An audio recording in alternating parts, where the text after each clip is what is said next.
Hi everyone, this is Yuxiang, a PhD student from Johns Hopkins University. I will introduce our work, multi-modal human authentication using silhouette, gait, and RGB. At the beginning, what is gait recognition?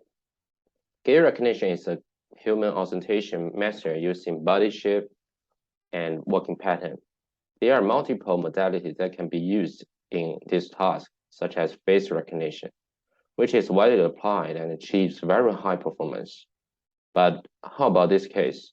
The face is undetectable, let alone extracting features. Maybe body recognition can be used for this case. It compares the probe's image and the gallery ones and makes a decision based on the distance or similarity between them. Body is sensitive to the appearance change, such as clothes change or noisy image, like this picture. Facing this difficulty in long-range recognition, gait might be a reliable modality to apply, with assumptions that each person has a unique walking style. Most gait recognition methods use a sequence of normalized silhouette as input, which leads robustness to the noise, reduce the computational cost in feature extraction, and protects identity's privacy. Gait recognition has achieved very good performance in most public data set, but this data set are mostly indoor case.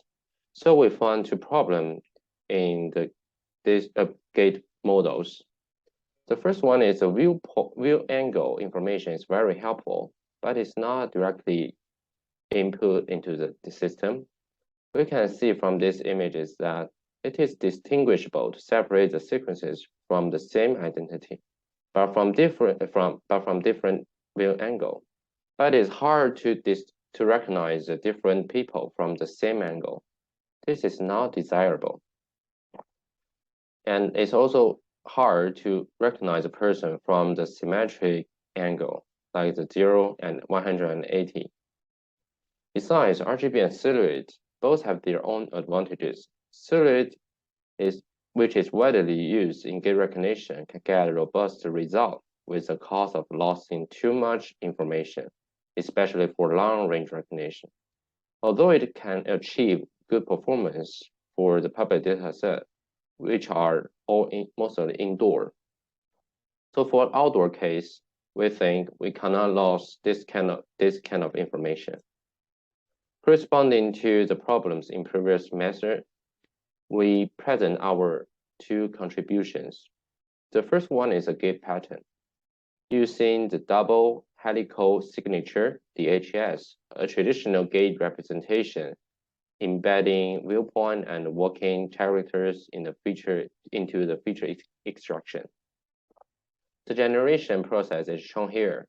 With the help of key point estimation, we get the slice at the height of knee from the stack of frames and generate active image. Substituted image contained viewpoint and temporal information. Some visualizations from CASA-B are shown here. We could obviously see the different angle have different pattern.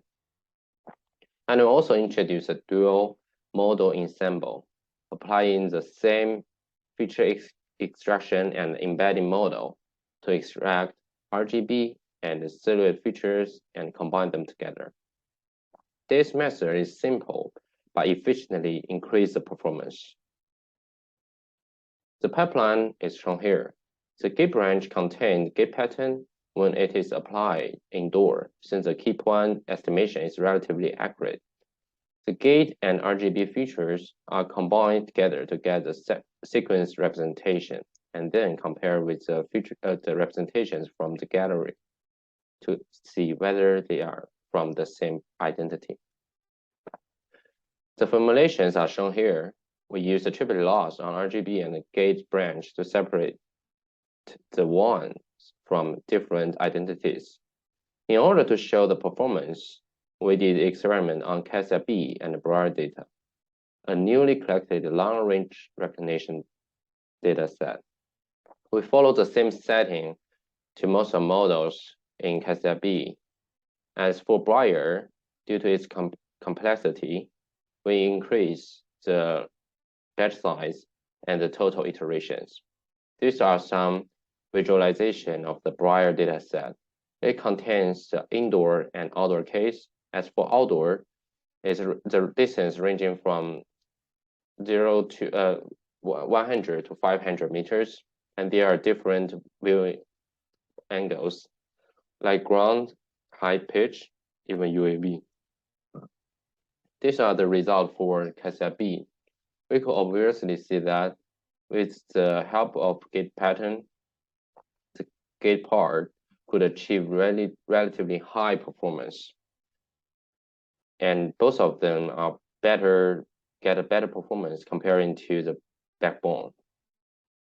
Furthermore, when the DME is introduced, the performance is further improved, which demonstrates that the RGB could help to get a better embeddings for the sequence.